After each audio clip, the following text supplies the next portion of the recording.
16 जुलाई 2023 की सुबह लगभग 7 बजे की बात है। पाकिस्तान एक सिंध प्रांत है और सिंध प्रांत का इलाका है कासमोर। यहाँ पर एक धार्मिक स्थल है हिंदुओं का और आसपास के घर बने हुए हैं वो भी हिंदुओं के होते हैं। तभी 8 या 10 लोग वहाँ पर आते हैं आधुनिक हथियार के साथ और गोलीबारी करने लगते हैं। धार्मिक स्थलों पर बम फेंकने लगते हैं। वहाँ के लोग समझ नहीं पाते कि आखिर क्या बात है, इधर उधर भागने लगते हैं। तभी एक आवाज आती है कि ये गोलियां सिर्फ हिंदुओं को मारने के लिए है। अगर सीमा हैदर पाकिस्तान में नहीं भेजा गया तो ऐसे ही हिंदुओं को चुन चुन कर मारा जाएगा। आखिर कौन है ये सीमा हैदर, क्यों आई है इंडिया, आइए जानते हैं। दोस्तों, आज की सच्ची घटना उत्तर प्रदेश का एक इलाका है गौतम बुद्ध नगर। दरअसल गौतम बुद्ध नगर के रबुपुरा का रहने वाला एक लड़का जिसका नाम सचिन 28 जून 2023 को बुलंदशहर के रहने वाले एक वकील की उससे मुलाकात करता है। उनके पास जाकर वो कुछ ऐसी बातें बताता है जिसके बारे में किसी ने सुना नहीं था। वो कहता है कि 2020 में पबजी जब वो खेल रहा था तब उसे एक लड़की से दोस्ती होती है। वो लड़की पाकिस्तान के सिंध प्रांत की रहने वाली होती है। दोनों साथ में घंटों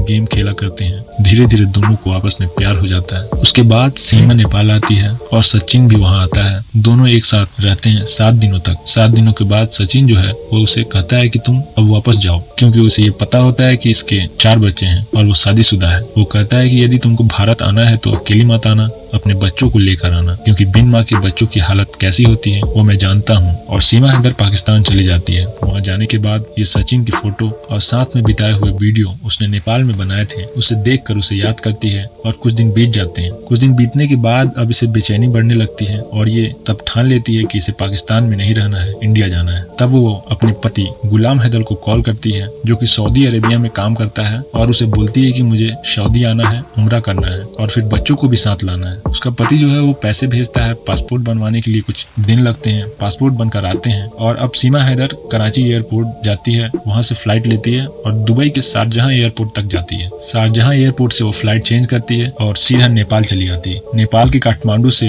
वो कभी बस से कभी किसी चीज से सीधा पहुंच जाती है ग्रेटर नोएडा के गांव रबुपुरा में। वहां जाकर सचिन से मिलती है और एक कमरा लेती है जो कि 2500 का होता है और दोनों पति पत्नी के तौर पर 4 बच्चों के साथ रहने लगते हैं। दोनों 1 महीना आराम से सुकून के साथ जिंदगी गुजारते हैं। तभी उनको ख्याल आता है कि बच्चों की पढ़ाई के बारे में, तो एडमिशन कराने के लिए वो स्कूल कॉलेजों में जाते हैं। तो यूपी में जो सेशन चालू होता है वो जुलाई से स्टार्ट हो जाता है, लेकिन यूपी क्या हर जगह छोटे बच्चों का एडमिशन कराने जाते हैं तो कोई डॉक्यूमेंट की जरूरत नहीं पड़ती। लेकिन सीमा हैदर के 4 बच्चे होते हैं जिनमें बड़ा जो लड़का होता है वो 8 साल का होता है। उसके एडमिशन कराने के लिए पिछली पढ़ाई की जानकारी चाहिए होती है, कुछ डॉक्यूमेंट की जरूरत होती है। इसी डॉक्यूमेंट को बनवाने के लिए सचिन 28 जून 2023 को वकील से मिलता है और अपने बच्चे की खातिर पूरी कहानी उस वकील को बताता है। लेकिन वकील जब ये बात सुनता है तो उसे लगता है कि ये काफी सेंसिटिव मुद्दा है, क्योंकि बात ही कुछ ऐसी थी। वो इलीगली इंडिया आई थी। वो नेपाल तो लीगल तरीके से आई थी, लेकिन नेपाल के बाद हिंदुस्तान में वो गैर कानूनी तरीके से घुसी थी।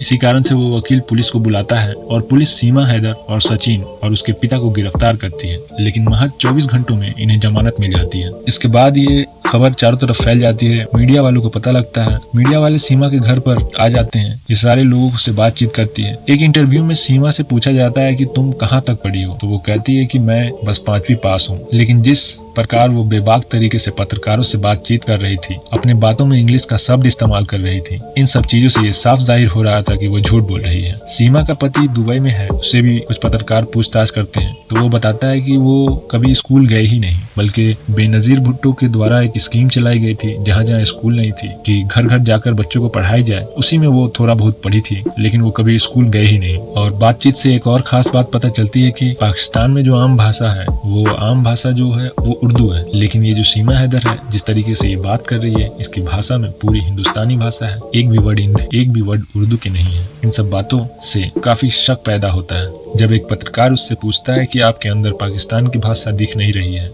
आपके अंदर तो इंडिया की भाषा दिख रही है, तो वो कहती है कि मैं सचिन से लगभग 2 या 2.5 साल से बात कर रही हूँ। दिन भर में जब भी मौका मिलता था मैं उससे बातें करती थी और उसी से ये सारी भाषाएं उसने सीखी है। वो जहाँ गलतियाँ करती थी वहाँ वो टोकता था। उसके बाद वो हिंदुस्तानी फिल्में देखने लगी और इसी तरीके से उसने इंडिया की भाषा सीखी है। ये बात पाकिस्तान में पहुँचती है और इसी कारण से पाकिस्तान के कासमोर में डकैत जो होते हैं वो धार्मिक स्थलों पर हमला करते हैं, बम फेंकते हैं, लेकिन वो बम फूटता नहीं है, जाकर कहीं लग जाता है और गोलियां चलाते हैं और एक वीडियो जारी करते हैं। सरकार को कहते हैं कि अगर उसे वापस नहीं लाया गया तो जहाँ जहाँ धार्मिक स्थल हैं, जहाँ जहाँ अल्पसंख्यक हिंदू रहते हैं, उन सभी को मारा जाएगा। दोस्तों, अब सीमा के लिए जिस तरह इंडिया में खतरा बढ़ रहा है, उसी तरह सीमा के लिए जिस तरह इंडिया में खतरा बढ़ रहा है, उससे कई ज्यादा पाकिस्तान में बढ़ चुका है। इसके साथ साथ बेकसूरों पर भी खतरा बढ़ रहा है जो हिंदू वहाँ रह रहे हैं। अब सोशल मीडिया पर जिस तरीके से ये लोग पूछ रहे हैं आखिर सचिन से ही तुमको प्यार क्यों हुआ, कि जोड़ी जो है वो मैच नहीं हो रही, तो वो कहती है कि सचिन ही है जो लगभग 2 या 2.5 साल से मेरी हर जरूरतों का ख्याल रखता है, मुझे हर मामले में मेरा ख्याल रखता है, मुझे खुश देखना चाहता है। उसके बच्चों की जो इतनी रिस्पेक्ट कर सकता है, अपने बच्चों के साथ आने के लिए वो इंडिया का सकता है, उस लड़के से भला प्यार ना हो तो क्या हो। हालांकि एक पत्रकार उससे पूछता है कि आखिर तुम यहाँ क्यों आई, सचिन को क्यों नहीं पाकिस्तान बुलाया, तो वो कहती है कि इसके हाथ पर ओम लिखा है, जिसके कारण लोग वहाँ इसे आसानी से पहचान जाते हैं और इसे मार डालते हैं। इसी कारण से मैंने उसे वहाँ नहीं बुलाया। लेकिन इंडिया के लोग बहुत ही अच्छे हैं, बाकायदा मेरे लिए साड़ियाँ लाते हैं, लड्डू लाते हैं, मुँह दिखाए के लिए पैसे देते हैं, तो इसलिए मैं इंडिया चली आई। दोस्तों, लेकिन अभी भी पुलिस इस बात की को शक है कि कहीं सीमा हैदर कहीं हमारे देश का नुकसान न पहुंचाए, इसीलिए यूपी पुलिस की ATS